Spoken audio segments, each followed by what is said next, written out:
대한민국은 겉은 멀쩡한데 대한민국의 자유민주주의는 말기암에 걸려 있습니다. 대한민국이 어느덧 가짜들이 판치는 세상이 되어버렸습니다. 부정선거는 팩트입니다. 여러분 안녕하십니까, 황교안입니다. 대한민국은 자유민주주의 공화국입니다. 누구도 이를 흔들 수 없습니다. 국민 여러분, 요즘 밤잠을 잘 이루지 못하실 것입니다. 정치인의 한 사람으로서 참으로 죄송하다는 말씀을 드립니다. 정치인 여러분, 요즘 많이 힘드실 겁니다. 그러나 자업자득입니다. 그리고 선관위의 부정선거 주동자 여러분, 그동안 남모르게 자행해왔던 선거 조작이 대통령의 특단 조치로 인해서 서버 포렌직으로 모든 것이 다 들통날까봐 전전긍긍하고 있을 것입니다. 지금 국민이 선출한 윤석열 대통령은 국회의 탄핵 의결로 직무정지 상태에 있습니다. 대신 한덕수 대통령 권한 대행이 국정을 이끌어 가고 있습니다. 저는 8년 전 박근혜 대통령 탄핵 상황에서 대통령 권한 대행을 했던 선험자로서 최근의 국가 위기 상황과 관련해서 몇 가지 말씀을 드리고자 합니다. 첫째, 한덕수 대통령 권한 대행은 지금 헌법재판관을 임명하면 안 됩니다. 그 이유는 현재 탄핵이 인용된 상태가 아니고 심리 중인 상태이기 때문입니다. 다 아시다시피 무죄 추정의 원칙이 있습니다. 그러므로 선출된 권력이 아닌 대통령 권한 대행은 현상 유지 그리고 관리가 무엇보다도 중요합니다. 현 대통령의 핵심 가치를 흔드는 조치는 하면 안 됩니다. 따라서 헌법재판관뿐만 아니라 장관급이 임명은 하지 않아야 합니다. 저 역시 2017년 대통령 권한대행 시절 장관급은 임명하지 않았습니다. 인사의 경우 차관급까지만, 그것도 시급한 경우에만 임명했습니다. 헌법재판관 역시 대통령 탄핵이 인용되기 전까지는 임명하지 않았습니다. 탄핵이 인용된 이후에 대통령이 그 직을 다 마친 뒤에 그때 가서야 임명을 했던 것입니다. 좀 더 구체적으로 말씀드리자면 2017년 3월 10일 헌법재판소에서 박근혜 대통령의 탄핵이 인용됐습니다. 그런데 그 이전인 같은 해 1월 31일 박한철 헌법재판소장이 퇴임함으로써 헌법재판관 공석이 생겼으나 당시 대통령 권한 대행이었던 저는 새로운 헌법재판관을 임명하지 않았습니다. 왜냐하면 당시는 헌법재판소에서 대통령 탄핵을 심리 중인 상태였기 때문입니다. 이후에 3월 10일 헌법재판소에서 박근혜 대통령의 탄핵이 인용됐습니다. 그리고 나서 3월 29일 이선의 헌법재판관을 제가 임명했던 것입니다. 그러니 한덕수 대통령 권한 대행께서는 탄핵이 인용되기 전까지는 헌법재판관을 임명하면 안 됩니다. 임명하지 마십시오. 다른 장관도 마찬가지입니다. 청문회를 거쳐야 하는 직급은 임명하지 않으셔야 합니다. 이는 국정의 정상적 운영을 위해서입니다. 저도 그랬듯이 한덕수 대통령 권한 대행께서도 그렇게 하실 줄로 믿습니다. 둘째, 국민 여러분들께서 잘 인지하고 못하고 계신 우리나라의 심각한 상황, 즉 자유민주주의 체제를 파괴하는 암덩어리를 치료하지 못하고 있는 상황에 대해서 말씀을 드리도록 하겠습니다. 우리나라 자유민주주의는 말기암에 걸려 있는 상태입니다. 그 암덩어리가 너무 커서 비상계엄이 아니면 백약이 무효하다고 대통령이 판단할 정도입니다. 그렇다면 왜 말기암 상태인지 말씀을 드리도록 하겠습니다. 첫째, 선거를 통해 민의가 고스란히 반영되어야 하는데 전혀 그렇지 못하기 때문입니다. 민의가 정확히 반영되어서 제대로 된 투개표로 대통령이 선출되고 국회의원들이 뽑혀야 하는데 그 시스템이 전혀 작동하지 않고 있다는 점이 바로 말기암이라는 것을 말해주는 것입니다. 둘째, 소위 여러분이 말하는 극우 유튜버들이 부정선거 문제를 제기한다면 선관위는 그렇게 의심받는다는 사실 자체에 부끄러워하고 합당한 설명을 통해서 하나하나 의혹을 풀어줘야 합니다. 그러나 선관위는 오히려 의혹을 감추고 소송으로 윽박지르고 또 말도 안 되는 엉터리 답변을 내놓고 있다는 것입니다. 셋째, 사회에 이렇게 큰 암덩어리가 있으면 언론이 항암제 역할을 해서 정상 세포는 살려두고 암세포를 골라서 죽여야 하는데 전혀 그렇지 못한 것입니다. 언론은 암덩어리가 너무 크니까 이거 치료 안 되니 이제 모른 체 하자 이렇게 했을지도 모르겠습니다. 혹은 저거 정말 극우 유튜버들이 늘 떠드는 헛소리 이렇게 치부하는 그런 기사로 가름하고 말았습니다. 언론이 시비를 제대로 가려줘야 하지 않겠습니까? 정상세포는 지켜주고 암세포는 골라서 공격을 해야 하지 않겠습니까? 핵심과 치부를 파고드는 제대로 된 취재를 통해서 또한 언론사 사설 등을 통해서 암세포를 죽여줘야 하는데 그 기능이 전혀 작동되지 않고 있습니다. 다시 말해 암덩어리가 있는데 치료를 하지 못하고 있는 상태라는 말씀입니다. 저는 당대표 시절에 했던 4.15 총선에서 부정선거 세력의 조작에 의해 선거에서 참패한 이래 지금까지 수년 동안 부정선거 규명과 방지에 목숨을 걸어왔습니다.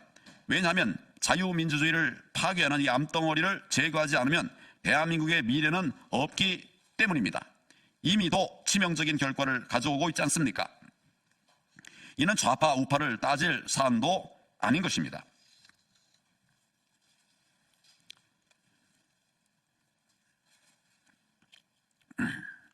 셋째, 비상계엄의 본질을 생각해야 합니다. 이것은 내란이 아닙니다. 국헌의 본체인 대통령이 무슨 내란을 저지른다는 말입니까? 어불성설입니다. 다른 나라에서도 대통령을 내란죄로 처벌한 예는 없습니다. 비상계엄 선포 뒤 가장 먼저 선관위원회에 계엄군이 투입됐습니다.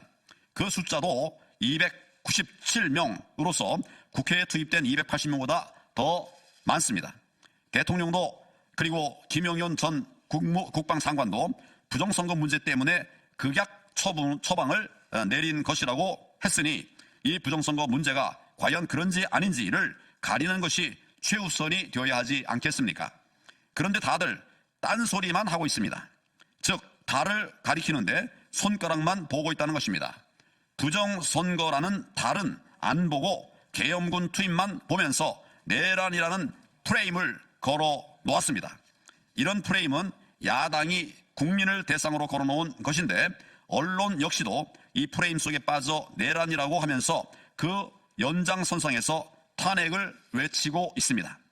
한마디로 야당이 내란이라는 선동 밴드웨건에서 빵빠레를 울리는데 언론도 거기에 동승한 것입니다. 그런데 이번 비상계엄의 최종 목표는 부정선거 발본색원이었습니다. 즉 비상계엄의 본질은 선관위 압수수색을 통한 자유민주주의 체제 지키기였다는 사실입니다. 그동안 야당은 부정선거의 부자도 꺼내지 않았고 언론은 극우 유튜버의 대통령이 현혹돼서 그렇다 이렇게 슬쩍 뭉개고 있습니다. 이처럼 야당과 왜곡된 언론의 야합은 대통령의 계엄을 내린 획책 여론으로 비화시켰고 대통령의 계엄을 내란 획책 여론으로 비화시켰고 이를 의식한 경찰, 검찰, 공수처 이런 공무원들이 정말 대통령 체포 운운하면서 부하 뇌동하게 된 것입니다. 지금 대한민국은 겉은 멀쩡한데 대한민국의 자유민주주의는 말기암에 걸려 있습니다. 대한민국이 어느덧 가짜들이 판치는 세상이 되어버렸습니다. 부정선거는 팩트입니다. 부정선거는 저질러졌고 범죄자는 처단해야 합니다. 차고도 넘치는 부정선거 사례 중에서 제가 몇 가지만 예를 들어 보겠습니다. 첫 번째 사례, 2021년에 여당 대통령 예비 후보로 나왔던 제가 당시 TV토론에서 몇 개의 판례를 보여드렸습니다.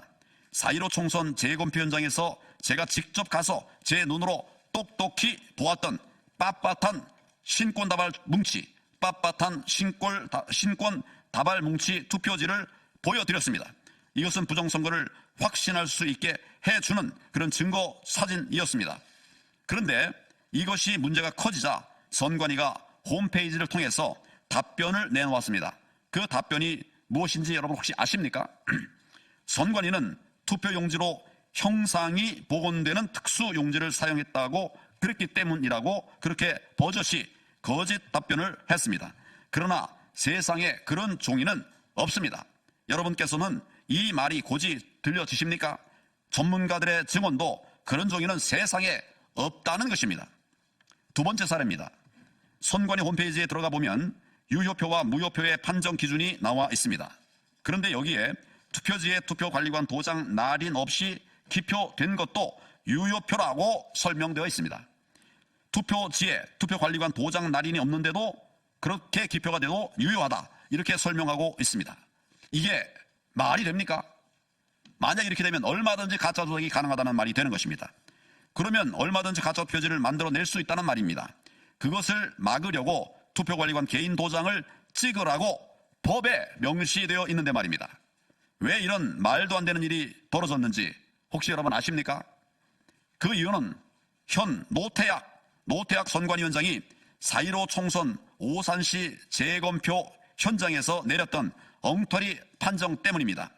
당시 노태악 현 선관위원장은 어처구니 없게도 투표관리관 도장 날인이 없는 투표지 8장을 유효표로 판정했던 것입니다. 말도 안 되는 짓을 한 것이죠. 세 번째 사례입니다. 사전투표함은 헝겊으로 된 자루형인데 이고 당일 투표함은 플라스틱으로 돼 있는 것을 여러분들 아시리라고 생각합니다. 왜 투표함이 이렇게 다른지 정말 이상하지 않습니까? 사전투표함은 헝겊 자루를 플라스틱 통에 올려놓은 채 투표를 하게 되는데 투표가 끝난 후에는 플라스틱 통에서 헝겊 자루를 빼서 가져갑니다. 그런데 헝겊 자루형 사전투표함은 보안 스티커도 잘 붙지 않을 뿐만 아니라 헝겊 자루와 투표함 뚜껑 사이로 손이 쑥쑥 들어갑니다. 바꿔 말하면 얼마든지 가짜 투표지를 집어넣을 수 있다는 말입니다. 이런 사실을 아시는 분들은 아마 많지 않으실 것입니다.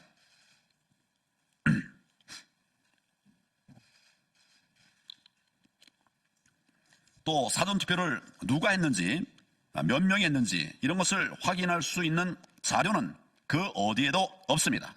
오직 중앙선관위 서버만이 그 답을 알고 있을 뿐입니다. 그런데 선관위는 그 서버의 공개를 철저히 숨기고 있습니다. 사전투표는 이처럼 근본적으로 치명적인 문제를 가지고 있는 것입니다. 부정선거의 원흉이 되고 있는 것입니다. 그래서 제가 그토록 사전투표 하지 말고 당일 투표를 하자고 외쳤던 것입니다. 넷째, 이제 한 달 후에 시작될 미국 트럼프 대통령 2기에 대한 대비 차원에서도 부정선거의 문제는 반드시 정리되어야만 합니다. 트럼프 대통령은 후보 시절부터 줄기차게 부정선거 세력 척결을 공언해 왔습니다. 트럼프 대통령 취임 후 한미 간 신뢰의 바탕 위에 한미 동맹을 돈독히 하기 위해서라도 우리나라의 부정선거 세력을 척결하는 것이 필수적입니다. 지금 미국을 비롯한 세계 각국 정치계에서는 최근 수년간 적지 않은 나라에서 발생한 부정선거의 배후 세력으로 중국을 지목하고 있습니다. 또한 한국산 전자개표기를 지목하고 있습니다. 그러므로 우리나라 역시 이제는 부정선거 문제를 국내 문제로만 볼 것이 아니라 국제적 판도를 바라보는 넓은 시야를 가지고 이 문제를 바라보면서 해결해야만 합니다. 우리나라의 부정선거 세력을 뿌리 뽑지 않고서는 탈취당한 국민의 주권을 국민에게 되돌려드리지 않고서는 결코 대한민국의 정의를 세울 수 없습니다. 자유민주주의를 지킬 수가 없다는 말씀입니다. 지금 우리나라는 그런 비상상태입니다. 다섯째, 이제 누가 국헌을 문란케 했는지를 따져봐야 합니다. 선거를 조작해서 이 나라의 진정한 권력자인 국민을 속이고 또 국민의 신성한 주권을 탈취한 부정선거 세력들, 가짜 국회의원들을 국회에 들여보내 가짜 거대 야당을 만들어서 정부 인사에 대한 막무가내식 탄핵을 일삼고 또 국정을 중단시키기 위해서 온갖 강짜를 부려온 부정선거 세력들, 그들이 국헌을 문란케 한 세력인지 또 아니면 부정선거 세력이 대한민국 자유민주주의 시스템을 붕괴시키는 것을 저지하기 위해서 또한 법원조차도 선관위를 일방적으로 편드는 행태를 보이기 때문에 선관위의 서버를 압수수색하기 위한 유일한 방법이 비상계엄이라고 판단하고 대통령의 헌법상 권리인 비상계엄을 선포했던 윤석열 대통령인지 누군지 여러분들은 이제 판단하셔야 합니다. 많은 국민들이, 심지어 국민의힘 의원 중에서도 아직 오해하는 분들이 있습니다. 국회가 국민을 대표한다고, 또 국회의원은 국민에 의해 선출된 권력이라고. 그렇다면 얼마나 좋겠습니까? 그러나 그렇지 않습니다. 아닙니다. 부정선거로 국민의 주권을 찬탈한 세력들이 지금 국회를 장악하고 있습니다. 그동안 저를 비롯하여 수년간 부정선거에 맞서 싸워왔던 부방대와 또 많은 애국 시민들은 수많은 억압과 억울한 수사를 받았음에도 불구하고 반드시 부정선거를 밝히겠다고 하는 일념으로 투표 현장과 재검표 현장에서 가짜 투표지 증거 사진도 찍고 또 개수도 직접 하고 선관위를 상대로 받아낼 수 없이 많은 증거 자료를 분석해 국민께 알려왔습니다. 선관위를 상대로 정말 받아낼 수 없이 많은 부정 자료들을 분석해서 국민께 알려왔습니다. 다섯째, 이제 저는 진실이 무엇인지 밝히기 위해서 부정선거 국민 대토론회를 제안합니다. 날짜는 12월 30일 월요일 14시 30분으로 잡았습니다. 가능한 한 최우선의 날을 구했습니다. 광화문 소재 프레스센터 20층 프레스클럽에서 갔습니다. 누구든지 오십시오. 무엇이든지 물어보십시오. 부정선거가 없다고 주장하는 분들, 그리고 부정선거의 실체가 궁금하신 모든 분들의 참석을 환영합니다. 국회의원들도 많이 참석해 주시면 좋겠습니다. 부정선거가 없다고 주장하는 선관위 소속 공무원들 다 오십시오. 야당 국회의원들, 언론, 일반 시민들 모두 다 오십시오.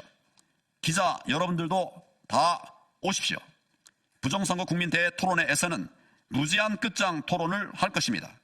그동안 부정선거와 싸워온 전문가들이 다 나와서 토론에 참여할 것입니다. 무엇이 국헌 문란인지, 또 누가 국헌을 문란케 했는지 꼭 오셔서 두 눈으로 똑똑히 확인해 보시기를 제안합니다.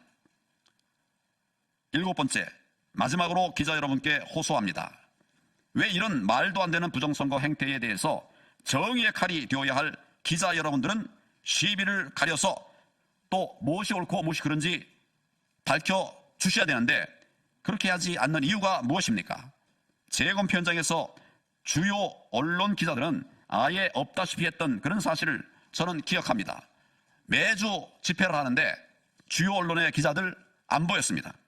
저는 기자는 아니지만은 많은 기자 선배들로부터 기사는 발로 쓰는 것이다, 이런 얘기를 들어왔습니다.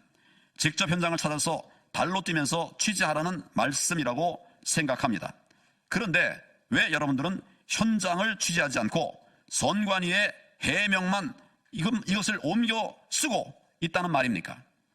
용감한 기자들, 사명감에 불타는 기자들의 정론 직피를 기다리고 있습니다. 이 기다림의 시간이 길지 않기를 바랍니다. 거짓이 진실을 이길 것입니다. 정의가 하늘을 울릴 것입니다. 감사합니다.